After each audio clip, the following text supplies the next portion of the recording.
They connect most of the targets of the face. They connected to the brainstem. And we study them from the nuclei down to the target organs. One of the most important target organs of cranial nerves, one of the most, is the eye, orbit and eye. So many cranial nerves enter the orbit and the eye. Therefore, it is very important to examine the eye in every single patient that comes to an emergency room. Car accidents, falling from height, falling on the ground. Very, very important to examine cranial nerves. Why we examine the cranial nerves? Because they are connected to the brainstem. Where is the brainstem? Brainstem is around tentorium cerebelli, which is just like a knife. Cuts things, plus it's on the clivus and reaching the brain and magna. So it's in a very tight place. We cannot examine it, we cannot see it. It's in a closed box. Therefore, we are just like electricians. We put the tester and see the light. If it lights, that means what? The whole circuit is working. And we go from the upper part of the brainstem with the brain, and we go down the lower end of the medulla and even spinal cord. When all these cranial nerves are all right, that means the brainstem is functioning. This is called, in a new science, called remote sensing. I sense what's the status of the brainstem remotely from its outcome. Always examine the eye. The action of the pupil, movements of the eye if the patient is conscious. Is the largest area of brainstem. Very important. You will learn in the next few years that there is a subject called vital signs. We should test it in every patient coming to the emergency room.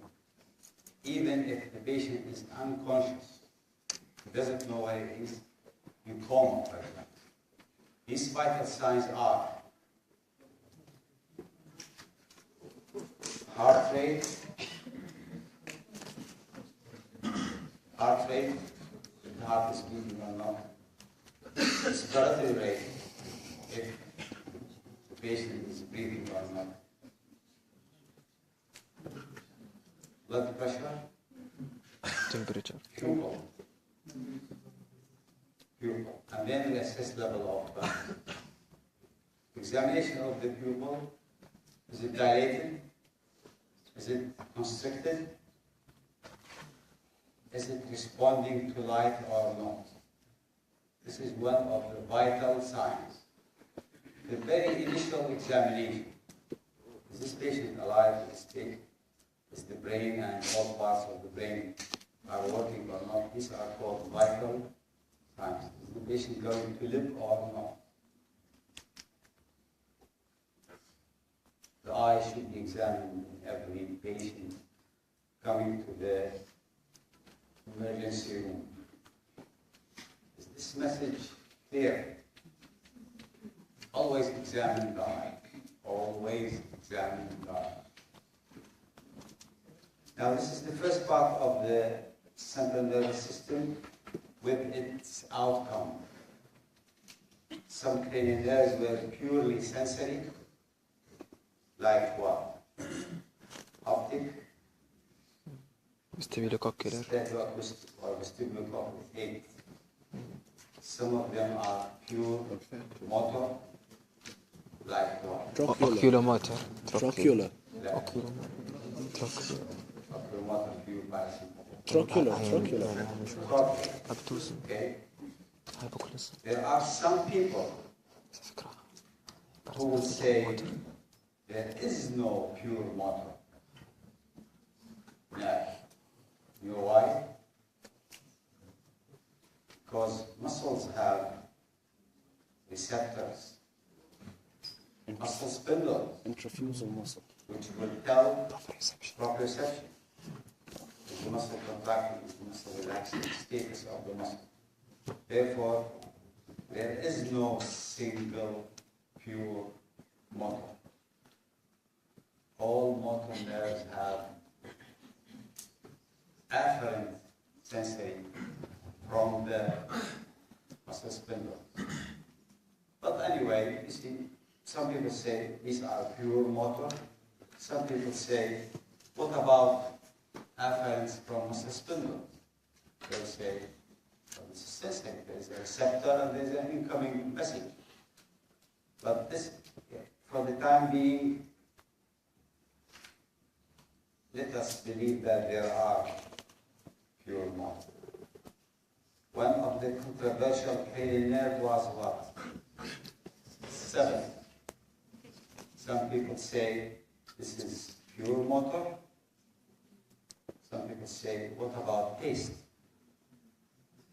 They say, no, taste is another cranial nerve. Vasos intermediate. Nervous intermediate.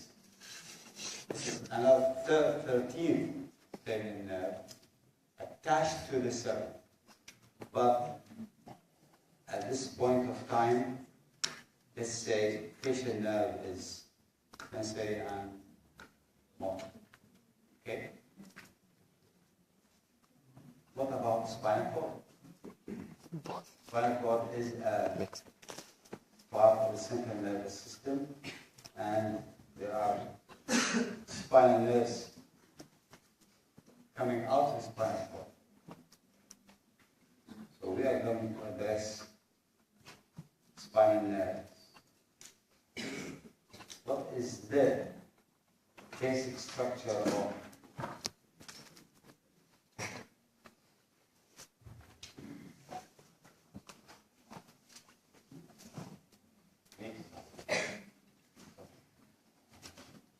what is the basic structure of spinal nerve?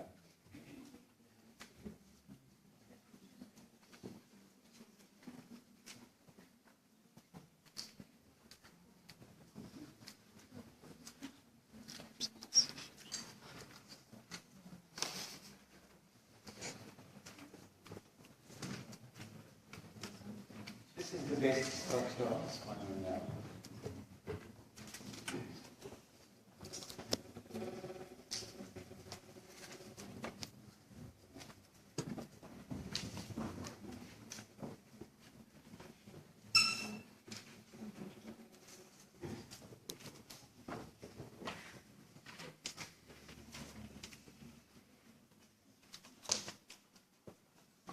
You know the cross-section of spinal cord. White matter on the outside, gray matter on the inside.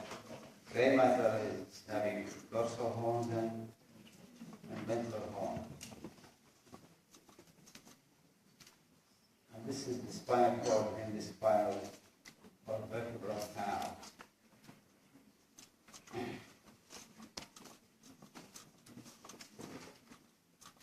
The sensory part comes to the spinal cord through the dorsal part. And because it is sensory, it must have what? It must have ganglia outside the central nervous. All sensory input from all parts come to this dorsal root. Okay, they come to this dorsal root. everything sensory will come here. What is this dorsal root ganglia made of? It has a capsule, stroma, connective tissue in between, and it has neurons. What type of neurons do we find in this dorsal ganglia? The answer is Pseudo-unipolar. Pseudo-unipolar.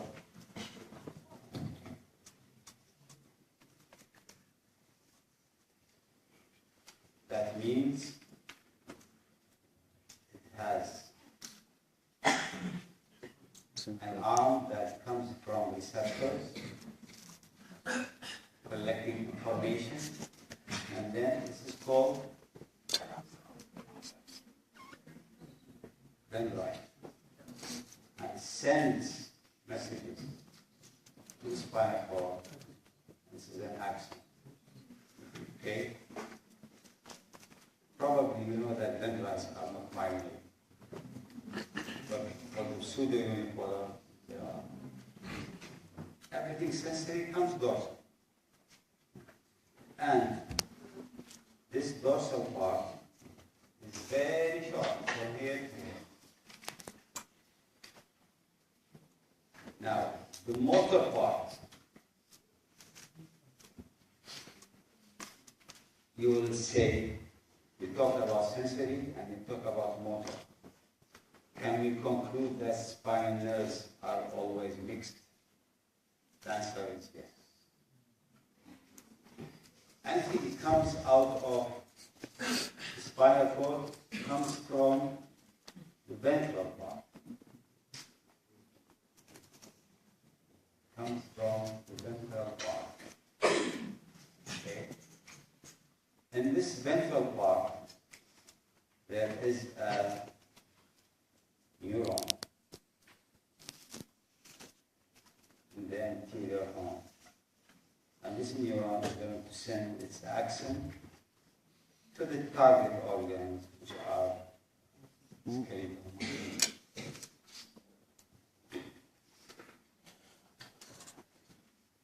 Short sensory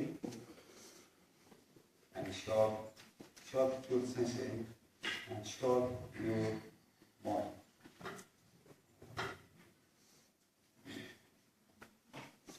Then they mix together.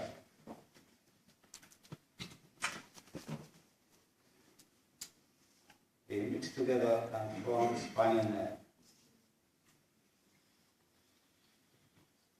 These are rootlets, and this is what? No. Spinal nerve. Spinal nerve is very short. Now, where do I find spinal nerve? In the intervertebral foramen. Then another component,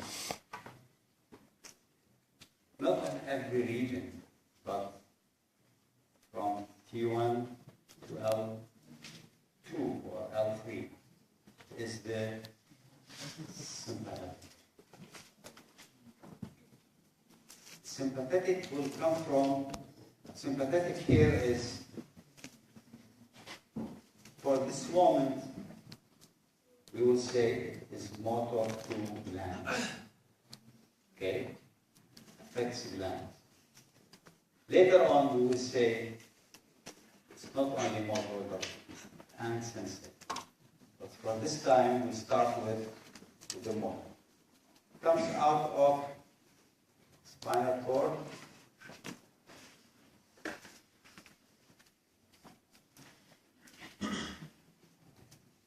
along the ventral,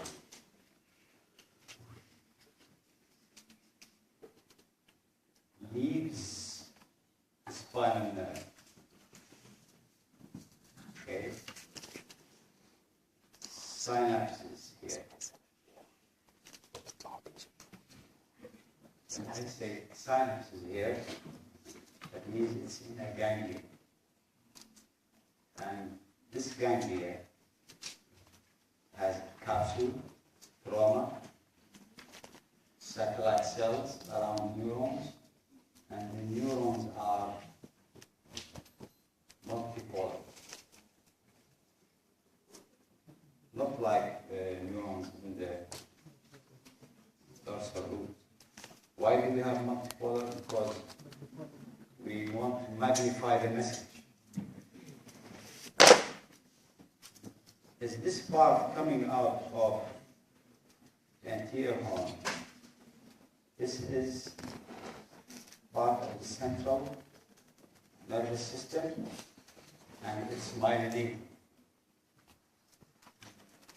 Therefore, myelin sheath gives white appearance. Therefore, we call this white part or white ring. It's synapses and goes back to the spinal nerve. And the نتيجة أنه makes circle and gets distributed through the spinal nerve. We repeat the question. What kind of modalities do we have in the spinal nerve? To start with, we said sensory and motor. Now we add sympathetic. Spinal nerve is short. What is going to happen next? Next is,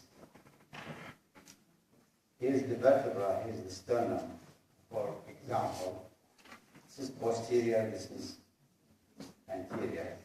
Spinal nerve is going to divide into posterior division and anterior. We call what comes out of the spinal cord rootlets or root, which will form spinal nerve. Now this division, each one will be called ramus. So there is a posterior ramus and anterior ramus. Posterior ramus will go sensory, motor, and sympathetic. Will go to the paravertebral muscles and will go to the skin of the back and they stop. That's the posterior ramus. The anterior ramus will go around the body wall, reach the midline, and start sending branches. Branches will go posterior, cutaneous, and muscular. And the branch will go anterior, cutaneous. Then it continues on the body wall, lateral part of the body wall. Okay? Reaches the midline and supplies also skin, cutaneous, never crosses the midline. Never crosses the midline. كل واحد اسمه dermatomas. This is the general arrangement of spinal nerve. Where is the area of confusion? The area of confusion is what is root, what is spinal nerve, and what is ramus. Root is before the spinal nerve, dorsal and ventral. They form spinal nerve, and nerve divides into rami, anterior and posterior. This is the basic structure of spinal nerve. Now,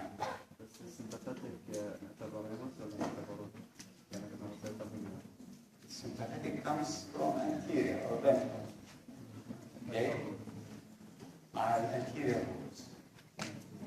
Joins the spinal nerve, leaves the spinal nerve, synapse, comes back to the spine. هو هيك بيطلع من الاسبان، بيطلع من الرؤوس وبيطلع من الاسبان، بيطلع من الرؤوس وبيرجع بيطلع من الرؤوس بيروح للجدي وبيرجع الاسبان.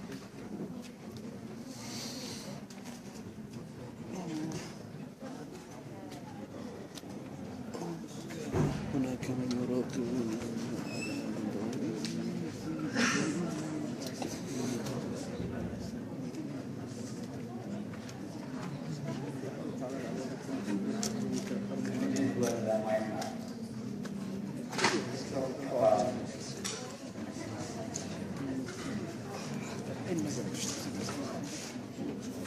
الكمبيوتر مش محتاج يطلع الصوت. هو ممكن المشكلة هون ما بعرفش ينزل الصوت. مش مترجم جنب الناس اللي يفرض احترامه بصعوبة الموت.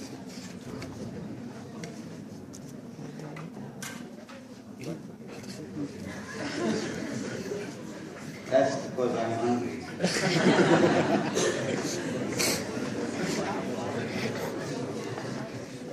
This is the plan of spinal nerve. Okay, again. Sensory dorsal root ganglia end up in dorsal horn. Ventral horn gives motor and sympathetic. You know this is called what? Lateral horn. Okay? We don't have lateral horns everywhere. Thoracic. From Q1 to level 4. And this is the spinal nerve here. Very short one. Fibers coming from the lateral horn. They are going to lead in this part or in this part. One or two. Two. We'll get here, sinus, then it comes back, this spinal nerve, and then spinal nerve is going to divide to dorsal horn, dorsal ramus, and ventral ramus.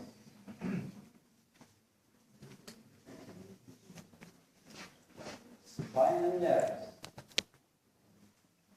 they come out of the spinal cord. From what? From spinal segments. We're going to talk about spinal segments. It's not only one root, it comes as rootlets, and it comes from here to here. This thickness of spinal cord is called segment. Segment is opposite of body of the vertebra. Okay? This is the intervertebral foramen through which the spinal nerve is present. The spinal nerve. And it is made of a notch of the upper vertebra, okay, a notch of the lower vertebra, plus the intervertebral disc. This is common complaint. Okay, people, for many reasons, the intervertebral disc will protrude, herniate. narrowing the intervertebral foramen, and the result is what?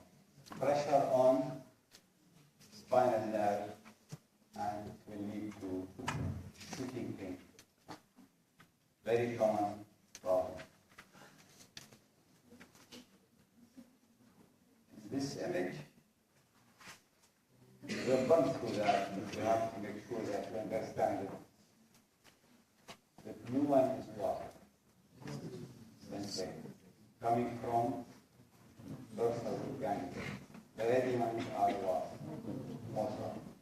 When the blue and red mix together, mix spinal nerve and then dorsal Ventral ventral femur. Okay, is this clear? Now, how many spinal nerves do we have? 31. They are divided into cervical, and here is a little bit of confusion. How many cervical vertebrae do we have? 7. 7. Vertebrae. How many spinal nerves do we have? 8. Because one comes above C1, then one below. Then you start counting 7. Thoracic, 12. Lumbar, 5. 5. Sacral, 5. coccygeal, 1. 1. Okay. Now, we come to the introduction of what we will be talking about for the next 3 or 4 lectures.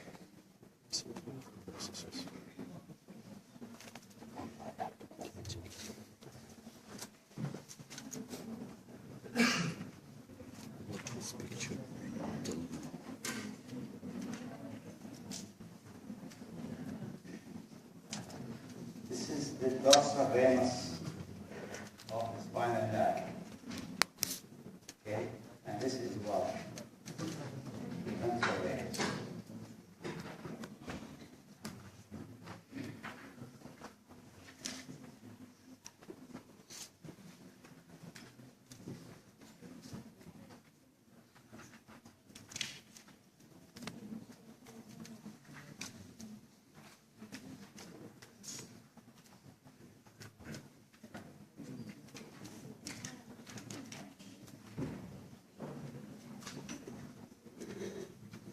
This forms this spinal nerve. Okay. Comes from below T4. So it's going to be fourth costal nerve. And it runs in the groove at the costal nerve and reaches its targets. The question is, what are these targets? Few muscles, plus skin, few muscles. When we come to this place here, Brachial. what we notice is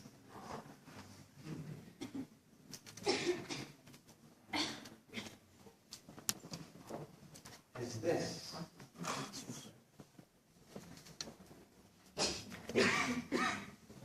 It is a ventral ramus. Okay.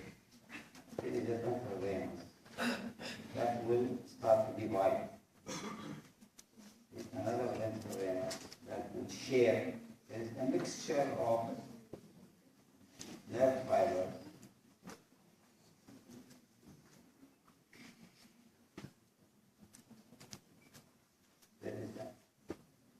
a mesh here. Changing between ventral ramus. A ventral ramus gives fiber to the above one, to the lower one. This is called a plexus. Why do we have a plexus?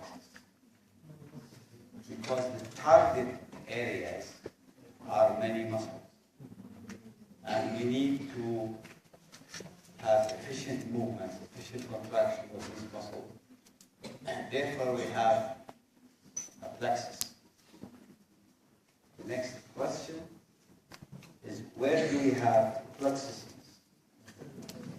The answer is in the neck, cervical plexus.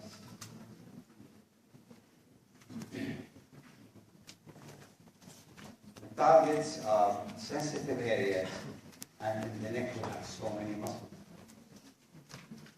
Okay, suprahyoid, infrahyoid, sternum masculoid, trapezius, muscles in the posterior triangle, muscles of the back. There are many muscles, therefore we need a plexus.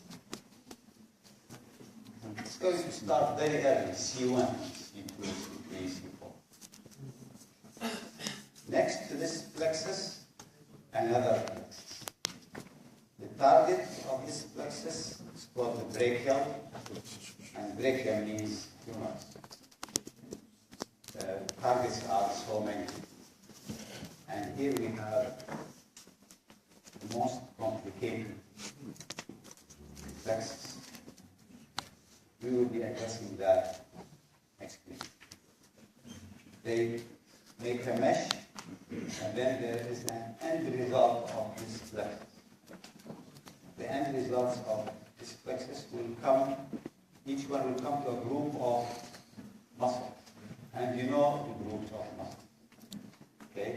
Anterior compartment, posterior compartment, anterior, posterior, and then muscles of the hand. What about muscles of the shoulder? Muscles of the shoulder are very near the plexus.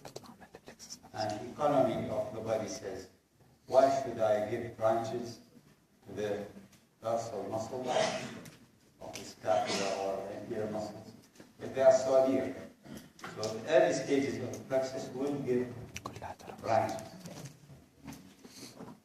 Then we come to the thoracic segments. No plexus. Then we come to the lumbar. We start to have plexus. Sacral area. Okay. Sorry, sacral area. We also have a plexus because we have the lower limb. Coccygeal plexus is very, very primitive. So now we know what is a plexus, and now we know why do we have plexus. To start with, we have the cervical plexus. How do we study a plexus? How do we study? What are the roots? And these roots are what? Ventral femur. We never talk about brachial plexus formed by spinal nerves. We don't talk about plexuses made by posterior femur. We talk about plexuses formed by ventral femur. Why ventral? Because the ventral is going to leave the back and come laterally and then anterior. And it's the limbs that are lateral. So we start talking about ventral rami, C1, C2, C3, C4. Okay? Now, after the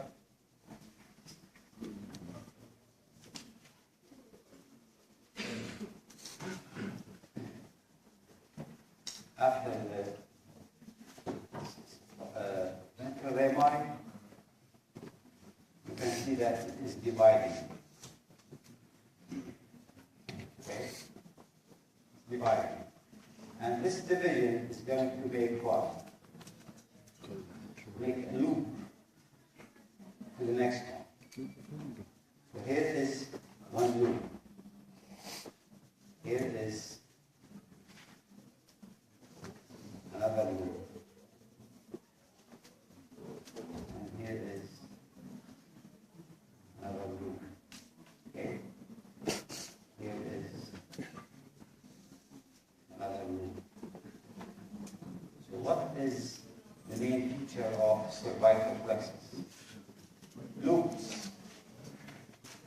After the loops, we get final branches. Final branches are, you know, why is the hypoglossal getting in? Ancestral glands. final loop, final branches. From this loop comes a nerve. Okay, that will go to the area behind the ear. And it is covering the occipital bone.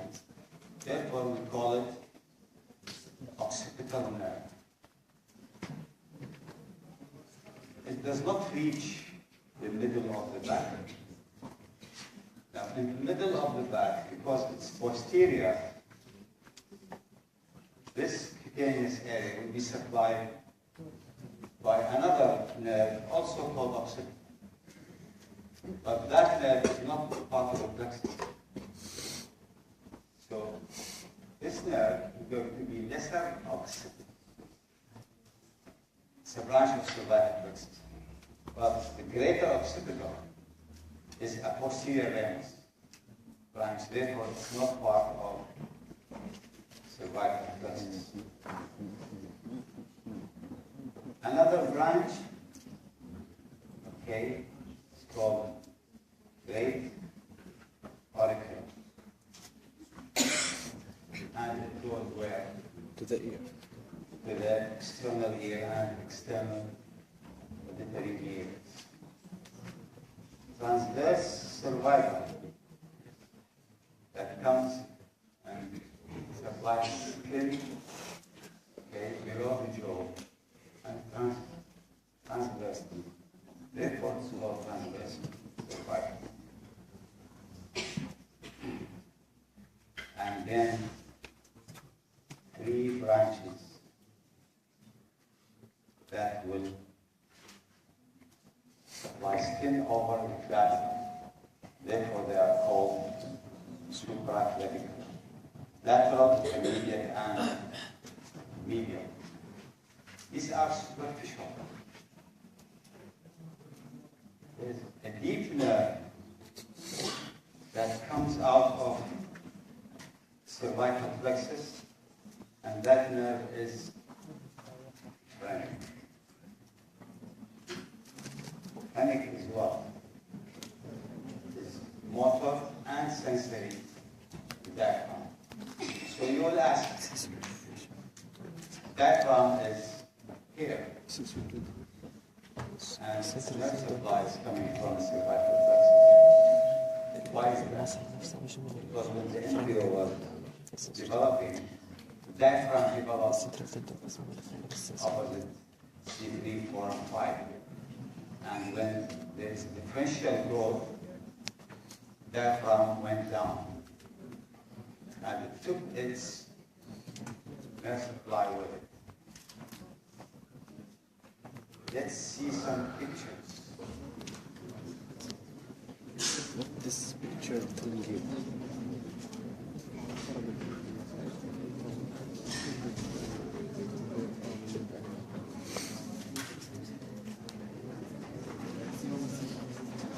اليوم نختم على أفواههم وتكلمنا أيديهم وتشهد أرجلهم بما كانوا. So we have cervical plexus, brachial plexus, no thoracic plexus, then lumbosacral plexus. So we leave this mitral. Now look for what?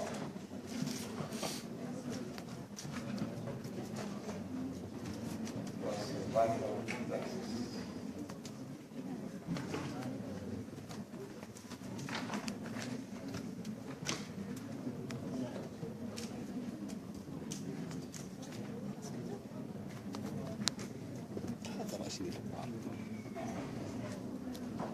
This is cervical plexus and spinal nerve.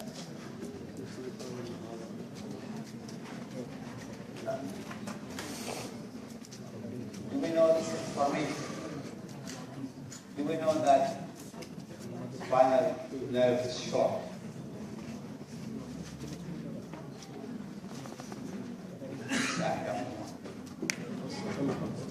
Down. Again. Okay? Do we know that it's in the intervertebral foramen? Okay? Do we know that it takes, when it comes out, takes some dura? Okay? We know it's mixed. Target organs are septal, skin, and muscle. Okay? We know this arrangement. Vital plexus, C1, C2, C3, and C4. And it forms what? Loop. Loops. There are superficial branches and deep branches. Superficial branches are auricular sinus, cervical, and prescal, and the chronic is here. Okay? This is a description of thought, description of brachial plexus, the lumbar plexus, and we will deal with them in sequence. Okay, thank you.